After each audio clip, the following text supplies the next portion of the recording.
আসলে আমি হচ্ছি একজন কোরআনের হাফেজ। আমি প্রত্যেক দিন 5 রাকাত নামাজ পড়ি। এই সিনেমাটা দেখার সময় আমি সিনেমা হলে 20 রাকাত নফল নামাজ পড়েছি। রাকাত নফল নামাজ সেখানে পড়ছি। এক বেয়াদব বলে আমি আজকে সিনেমা হলে গিয়া সিনেমা দেখছি, সিনেমা ভালো লাগছে, এজন্য সিনেমা হলেই 20 রাকাত নফল নামাজ পড়ছি। আর জোরে বলেন নাউজুবিল্লাহ।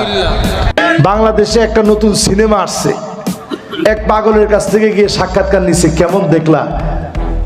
কয় আমি সিনেমা হলের ভিতরে বৈশা নফল নামাজ পড়ছি। কিরকম মুসলমান কোন আল্লাহ যে আযাব দেয় না। আহারে, আমি এই কথাটা শোনার পরে আপনারা তো হাসছেন। ছেলেটা পরেই বলতেছে আমি একজন কোরআনে হাফেজ।